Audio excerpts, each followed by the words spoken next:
नमस्कार दोस्तों, आप सभी का बहुत बहुत स्वागत है अपने संस्कृत वेदांत यूट्यूब चैनल पे। जैसा कि आप देख ही रहे हैं, आपके लिए जो स्पेशल बैच चलाया गया था संस्कृत यूपी टेट और सुपर टेट और सी टेट के लिए, उसमें जो सभी छात्र हमारे जुड़े हुए हैं और वो जल्दी से जल्द क्लास पे लाइव आ जाएं और जल्दी से जल्द क्लास को शेयर कीजिए, सभी मित्रों के लिए शेयर कीजिए जिससे कि सभी इसका लाभ उठा सकें। तो दोस्तों, जो हमारा क्लास चल रहा है, इस क्लास में हमारी बात हो चुकी है इससे पहले। आप सीख चुके हैं अभ्यंतर प्रत्यन में जो अभ्यंतर है, जो प्रयत्न है, प्रयत्न हमारे कितने प्रकार के थे दोस्तों? 2 प्रकार के थे। उन 2 प्रकार के प्रयत्नों में से हमने एक प्रयत्न सीख लिया। वो कौन सा था? अभ्यंतर। जो पिछली क्लास थी हमारी, उस क्लास में ये चर्चा हुई थी कि जो प्रयत्न जो हमारे थे अभ्यंतर, उस अभ्यंतर के अंतर्गत हमारे 5 प्रयत्न आ गए थे। एक अभ्यंतर प्रयत्न में जो 5 थे, सबसे पहला हमारा क्या था? स्पृष्ट था, ईसत स्पृष्ट था, उसके बाद ईसत विवृत था, समृद्ध था और विवृत समृद्ध, यानी कि ये हमारे 5 थे।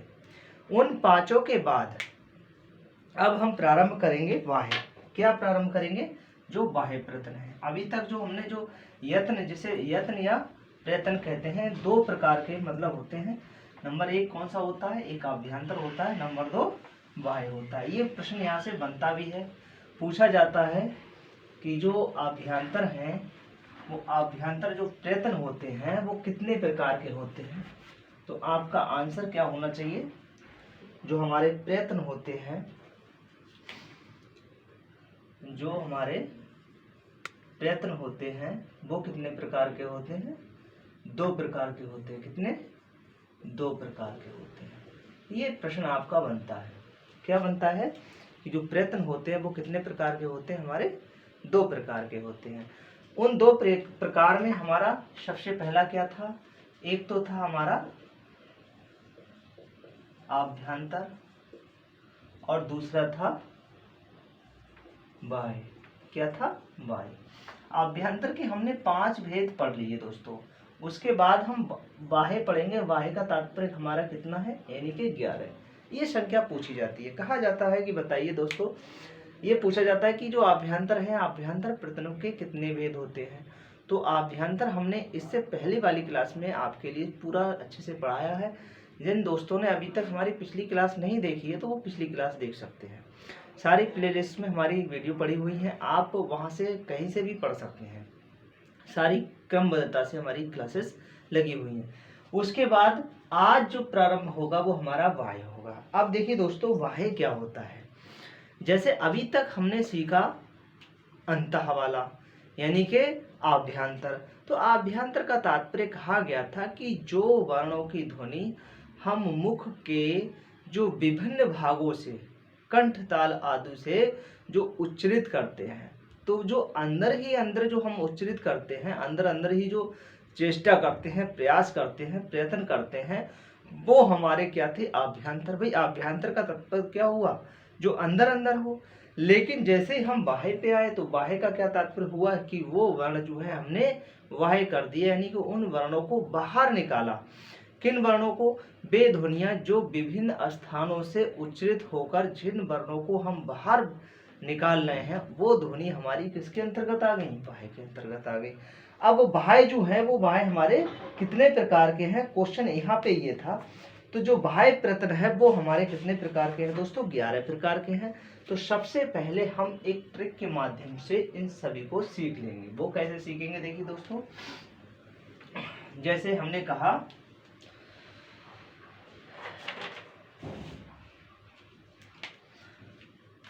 हस प्रत्याहार। क्या? हस प्रत्याहार है, ठीक है, इसको देखना। तो हस प्रत्याहार के अंतर्गत क्या आता है? आपका शवार आता है, आपका नाद आता है, आपका घोष आता है। क्या आता है? घोष। तो शवार, नाद, घोष। फिर आपका, फिर उसके बाद जाएगा शवार, नाद के घोष के बाद विवार, विवार, उसके बाद श्वास, श्वास, फिर अघोष, अघोष, ठीक है। उसके बाद आपका एक आएगा अल्पप्राण, अल्पप्राण, फिर आएगा महाप्राण, और उसके बाद आएगा आपका उदात्त, फिर आएगा अनुदात्त, फिर क्या आएगा स्वरित। देखिए ये आपके कितने हो गए, 1 2 3 4 5 6 7 8 9 10 और 11। ये 11 हो गए दोस्तों आपके। कितने हो गए, 11 हो गए। अब देखिए यहाँ पर जो 11 हो गए, अब इन 11 में जैसे हमने कहा यहाँ से हस प्रत्याहार में हर्षा सवारा नादा घोषा, यहाँ तक के 3 आ गए। अब यहाँ पे ये जो रहेगा वो खर प्रत्याहार का रहेगा। क्या रहेगा, यहाँ कहेंगे खरो। कहने का मतलब ये है खरो विवारा श्वासा अघोषा। देखिए इसको ये मैंने कर दिया, इधर हस प्रत्याहार के अंतर्गत आपके ये आ गए हस प्रत्याहार। तो आप कैसे पढ़ेंगे, आप पढ़ेंगे हसा सवारा नादा घोषा। क्या पढ़ेंगे, हसा सवारा नादा घोषा। दूसरा क्या पढ़ेंगे, खरो विवारा श्वासा अघोषा, खरो विवारा श्वासा अघोषा। उसके बाद में क्या है, फिर आया हमारा अल्पप्राण महाप्राण, अल्पप्राण महाप्राण, अल्पप्राण महाप्राण। उसके बाद आया उदात्त अनुदात्त और स्वरित। तो उदात्त अनुदात्त स्वरित ये भी देखना है हमें, अल्पप्राण महाप्राण ये भी देखना है हमें। उसके बाद हमारा जो रहा शंबार नाद घोष विवार अघोष, ये सब ध्वनि हैं, इन सब की ध्वनियों के अपने स्थान हैं। इनको कैसे हम सीखेंगे कि ये हमारा वर्ण क्या है, नाद है, घोष है, अघोष है, ये कैसे जानेंगे। तो इसको जानने के लिए हमने देखो ये लिखा हुआ है हस। तो हस प्रत्याहार आप देखिएगा, जो हस प्रत्याहार है, हस प्रत्याहार के वर्ण जो है कहाँ से कहाँ तक जाएंगे, यानी कि जो हस प्रत्याहार होगा वो हमारा माहेश्वर सूत्र का 5 से लेकर और जब गढ़ 10 यानी कि 10 तक की संख्या जाएगी। कहाँ तक जाएगी, यहाँ तक के। यानी कि जो वर्ण हमारे हस प्रत्याहार के अंतर्गत आएंगे दोस्तों, वो हस प्रत्याहार के अंतर्गत आने वाले वर्ण हमारे क्या होंगे, मतलब 5 से लेकर 10 तक के होंगे जो हस प्रत्याहार के अंतर्गत कहे जाएंगे। अब यही वर्ण हमारे हस प्रत्याहार के होंगे वो क्या कहे जाएंगे, वही वर्ण हमारे सब क्या होंगे, उन्हें शमार भी कहा जाएगा। क्या, शमार भी कहा जाएगा, उन्हें नाद भी कहा जाएगा, उन्हें क्या कहा जाएगा, घोष भी कहा जाएगा। इसका ध्यान देना, क्या कहा जाएगा, घोष भी कहा जाएगा। इस तरीके से ये हस प्रत्याहार के जो वर्ण हैं वो 5 से लेकर कहाँ तक के हैं, 10 तक हैं। तो 5 से लेकर 10 तक के जो सूत्र हैं, माहेश्वर सूत्र हैं, उन माहेश्वर सूत्रों में वो वर्ण क्या होंगे, वो हमारे शमार होंगे, नाद होंगे और घोष होंगे। उसी तरीके से फिर हमने देखा खरो, यानी कि खरो विवारा श्वासा अघोषा। तो यहाँ पर देखिए खर प्रत्याहार, यदि आप खर प्रत्याहार को ध्यान से देखेंगे तो खर प्रत्याहार हमारा होता है। उस खर प्रत्याहार देखिए कहाँ से कहाँ तक जाता है, ये ख फ छ ट यानी कि कहाँ से 11 होगा। उसके बाद कपय शक सर हर यानी कि 13, 11 से 13 तक के जो हमारे माहेश्वर सूत्र होंगे वो क्या कहे जाएंगे, खर प्रत्याहार के वर्ण कहे जाएंगे।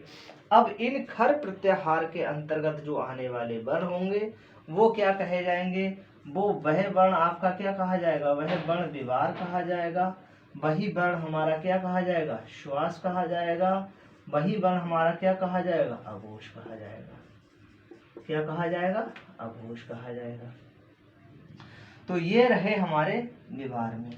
उसके बाद देखिए अब यहाँ पर 3 हमारे ये तैयार हो गए, उसके बाद 3 हमारे ये तैयार हो गए, तो कितने 6 तैयार हो गए।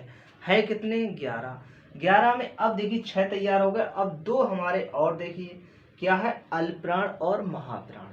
तो अल्पप्राण ध्वनियाँ क्या होती हैं, जिनमें अल्प प्राण वायु लगे वो अल्पप्राण होता है।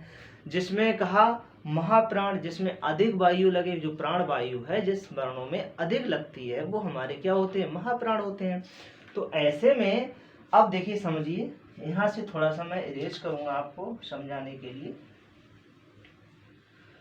क्योंकि बात अल्पप्राण और महाप्राण की समझानी है। तो जो हमारा अल्पप्राण होगा वो कहा जाता है 135 अल्प प्राण एड़ा।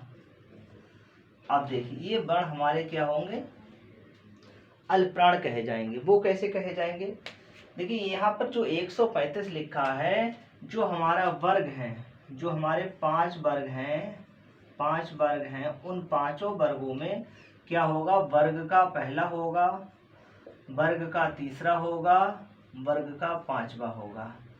तो ये 3 वर्ण आ गए हमारे। उसके बाद में कहा यड़, तो यड़ प्रत्याहार के अंतर्गत आने वाले हमारे क्या होंगे, या, वा, रा और ला।